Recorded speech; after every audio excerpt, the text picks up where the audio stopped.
They told you this story was never meant to be spoken, and for a reason. Before humans, before history, before the first name was ever carved into stone, there was only silence. Then that silence broke. Not with creation, but with a war. A war so old it fractured reality itself, where witches learned to rewrite existence, demons rose from the abyss with no mercy or form, and something far worse watched from beyond the edge of everything, waiting. What you are about to hear is not a myth. It is a sealed memory of the world before us, and it was never truly buried. Before humanity ever walked the earth, the planet was not empty. It was occupied, silently, invisibly, by forces that do not belong to any history humans would later record. There were no nations, no languages, no cities. Only domains. Regions of reality where different laws applied, where existence itself behaved differently depending on what ruled there. In the deep places where light could not stabilize, something ancient stirred first. Not gods as humans would later imagine them, but entities that existed before meaning itself was defined. They did not walk the earth in bodies because they did not need to. Their presence alone shaped mountains, cracked oceans into existence, and bent the sky into unnatural forms that would later be mistaken for omens. Then came the witches, or what would later be called witches. They were not human at first either. They were beings who discovered awareness inside forbidden patterns of reality. They learned that thought could alter matter, and that language could rewrite existence. In time, they began to carve symbols into the fabric of the world itself, symbols that should never have been understood. But they were not alone in this discovery. Deep beneath the surface, something responded. Not life, but intelligence without mercy. The abyss had always been there, waiting without time, without hunger, until the moment those forbidden symbols cracked its silence. And when it answered, it did not rise as a single being, but as a flood of presence.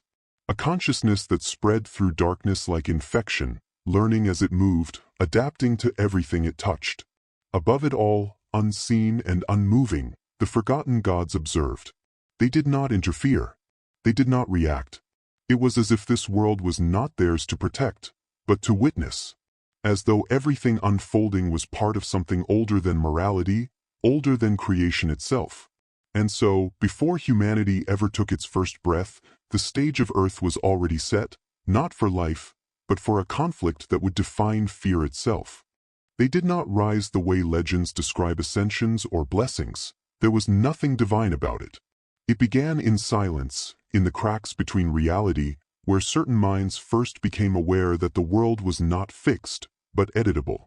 At first, it was small things, accidental changes, impossible coincidences, moments where nature seemed to hesitate before obeying its own laws.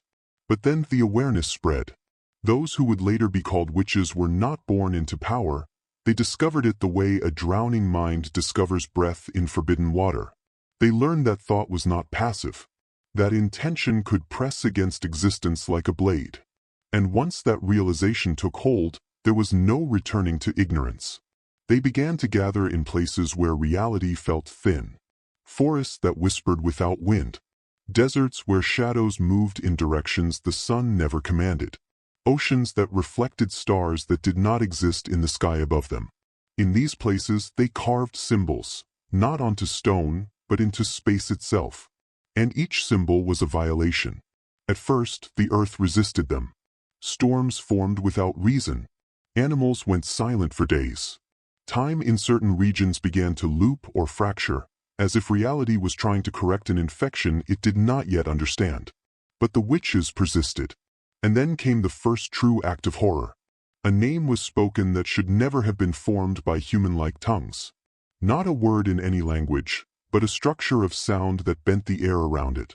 The moment it was uttered, something beneath the world looked back. Not with eyes, but with awareness that felt ancient, endless, and starving. That was when the earth answered differently. Beneath the surface, deep beyond anything humanity would ever drill or map, something shifted. Not physically at first, but conceptually, as if the planet itself had developed a second heartbeat. The abyss did not open like a door. It remembered how to be open. And in that remembering, The witches understood too late that their power was not unique. They were not the first to learn how to bend reality. They were simply the first to do it loudly enough to be noticed, because something had been waiting for exactly that sound. It did not open the way anything in nature is supposed to open. There was no explosion, no rupture, no visible tearing of the earth, at least not at first. It began as a feeling, an absence so deep it seemed to swallow sound itself. Places where birds refused to fly, where the wind moved but carried no touch, where even shadows began to behave like they were afraid of what lay beneath them. The witches felt it before they saw it. At first, it was a pull in their minds, like something whispering from behind thought itself. Not words, but intention. A pressure that grew stronger each time they tried to ignore it. And those who listened too closely began to change. Their reflections stopped matching their movements. Their voices echoed back a fraction too late. Their dreams started ending in places they had never been. Then the ground began to respond. In a forgotten region of the earth, some say beneath mountains that were not yet mountains, others say under oceans that had not yet formed, the surface began to fracture. Not cracking outward, but inward, as if reality itself was folding into a wound that had always been there. And when it finally broke, it was not light that came out. It was silence. A silence so heavy it had weight, so deep it had shape. The kind of silence that does not simply remove sound, but removes the memory of sound ever existing. In that moment, even time seemed to hesitate, as if unsure whether it was allowed to continue. Then the abyss breathed. Not as a living creature breathes, but as something ancient reasserting its existence into a world that had forgotten it was there. From that opening came something worse than darkness. Darkness can be seen. This could not. It spread without moving. It did not travel through space. It overrode it. Matter near the fracture began to lose definition. Stones forgot they were stones. Water forgot it was liquid. Even the air began to thin, as though reality itself was being unstitched thread by thread. The witches who stood closest to the opening did not scream. They could not, because in that instant, their concept of self was the first thing the abyss began to unravel. And deep within that impossible void, something finally answered them, not as a voice, but as recognition. As if the abyss had been waiting not to attack, but to be invited. They did not emerge the way living things are born. There was no entrance, no passage, no breaking through a barrier. The abyss did not release them. It translated them into reality. At first, they were not visible. Only effects could be felt, gravity behaving incorrectly in isolated pockets, shadows stretching in impossible directions, and sudden drops in temperature so extreme that even fire seemed to hesitate before burning. Then came the sounds, not roars or screams, but distortions, like reality itself struggling to pronounce something it was never designed to say. And then they began to appear, not as solid bodies at first, but as incomplete impressions of form, figures that looked almost human only if seen through fear, limbs that shifted when not directly observed, faces that seemed to rearrange themselves depending on the angle of thought used to perceive them. They were not creatures in the normal sense. They were conditions, states of existence that imposed themselves onto whatever space they occupied. The witches understood immediately this was not chaos. It was intelligence. The demons moved like they already knew the world, as if Earth was not new to them, but familiar, remembered. They did not explore. They reclaimed. Wherever they passed, reality began to decay in structured patterns. Forests turned into geometries that should not exist. Rivers flowed upward into the sky as though obeying a different law entirely. Entire regions became unrecognizable within moments, as if rewritten by an unseen hand. And worst of all, they communicated, not through speech but through alteration. Each presence was a message. Each distortion was an instruction. And those who could still perceive meaning began to understand a terrifying truth. The demons were not invading randomly. They were responding to something, to the opening, to the signal the witches had unknowingly sent into the abyss. Some of the witches tried to resist, attempting to close the fractures, to undo the symbols that had begun this collapse. But every attempt only made things worse. The more they pushed against the demons, the more defined the demons became, as if resistance itself was giving them shape. Then the first disappearance occurred. Not death, not destruction, simply erasure.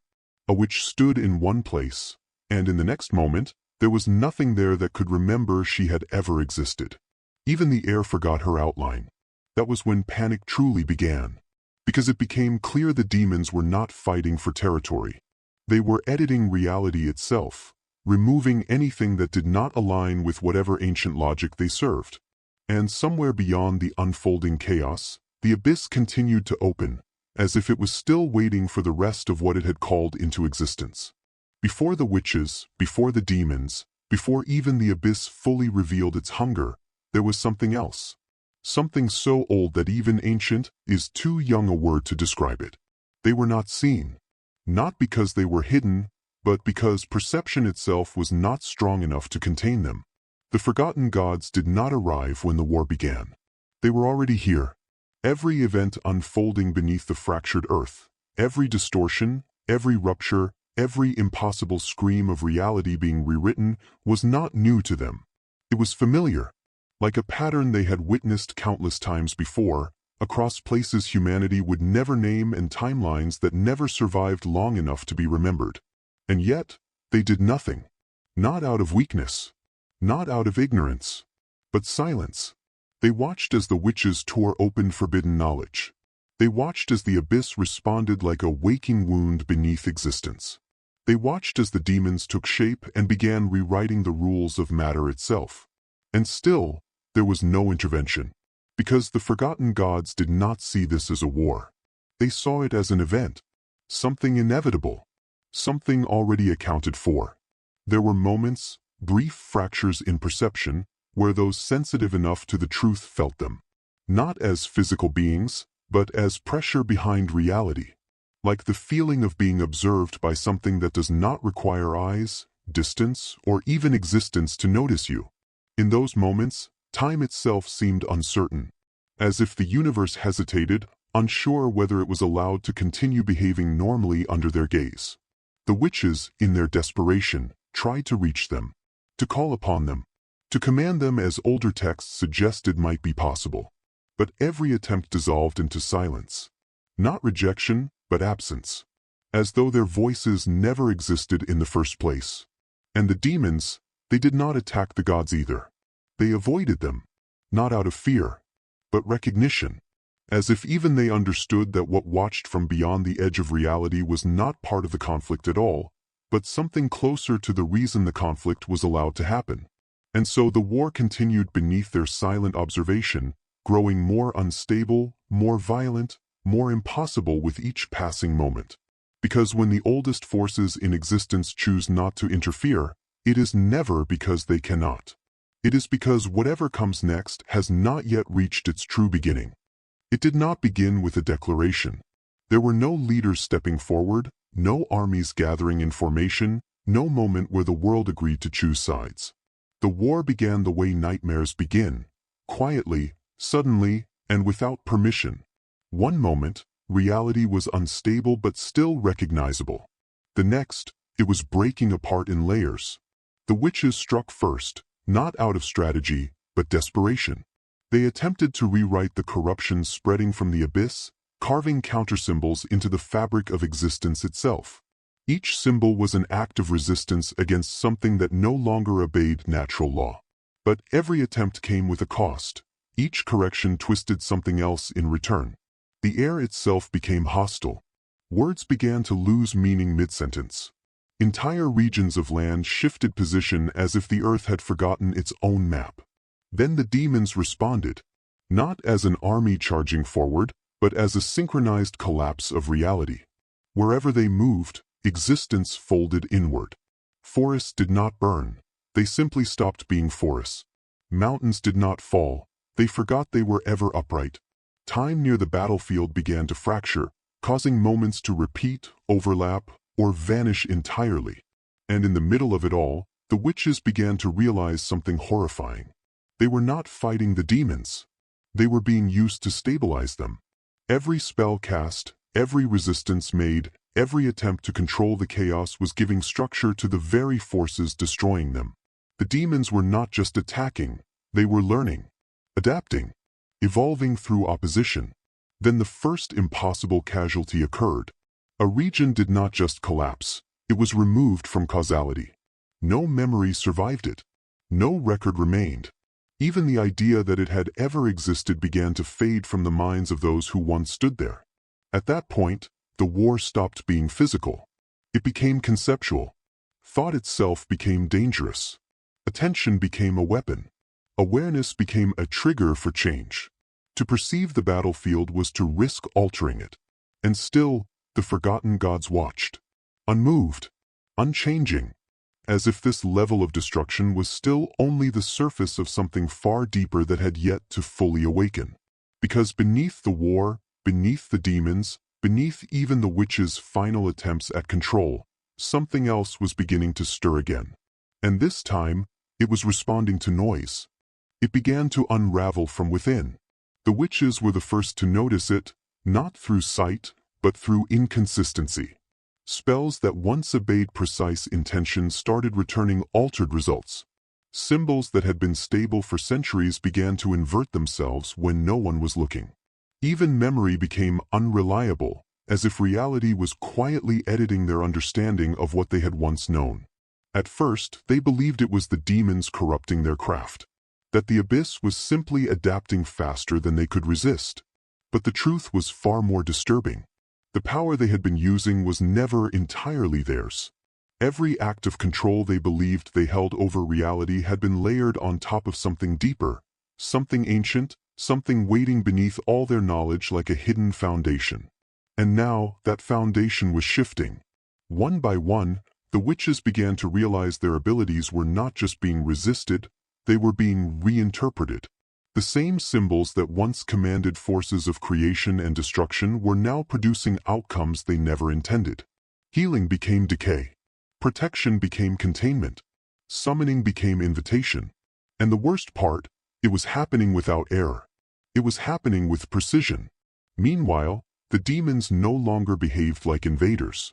Their movements grew more coordinated, more deliberate, as if they were responding to a structure only they could perceive. The chaos that once defined them was thinning, replaced by something colder, order beneath destruction.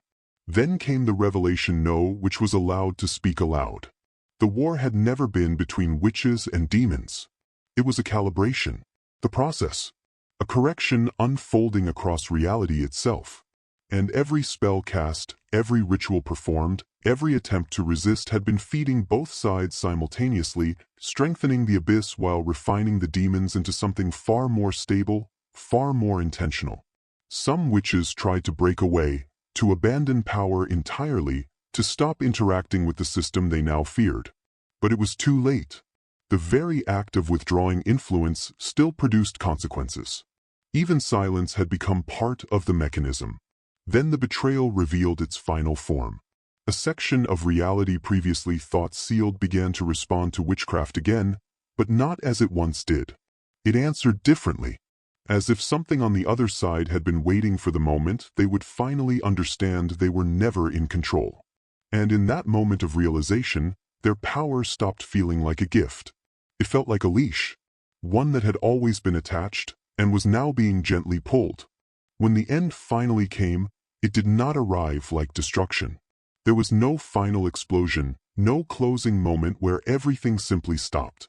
Instead, reality began to softly fail, as though existence itself was forgetting how to continue.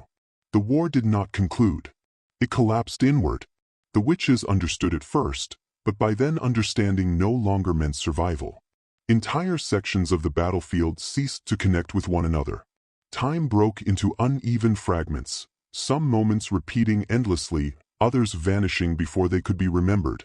Victories and defeats lost meaning, because causality itself could no longer agree on what had happened. The demons were still present, but no longer moving in any direction that made sense. They did not retreat or advance. They simply existed in layers, overlapping versions of themselves across broken dimensions, as if the concept of a single outcome had become impossible for them. And beneath it all, the abyss remained open. Not wider, not deeper, just constant, unfinished, unresolved. The forgotten gods still watched. But now, even their silence felt heavier, like they were observing something that had finally reached the stage they had always anticipated. Not an ending, but a state where endings no longer applied. The witches attempted one final act of control. Not to win, not to escape, but to seal everything away, to restore the illusion of order. They gathered what remained of their understanding of symbols, language, and intent, and tried to force reality back into a single coherent shape. It did not work, because the system they were interacting with no longer recognized closure as a valid outcome. Instead, the sealing attempt became part of the structure. The war was not erased. It was contained without being concluded, folded beneath the earth, embedded into the deeper architecture of reality, locked in a place where time does not progress, where events do not resolve, where conflict does not end. It only continues in a form that cannot be witnessed directly. And that is why it still exists. Not as history, not as myth, but as something ongoing beneath everything we call the present. Because the truth is simple and far more terrifying than any battle. The first war of darkness did not end. It was only hidden from view, and it is still happening somewhere beneath reality itself, waiting for the moment the seal becomes thin enough to remember what it was meant to contain.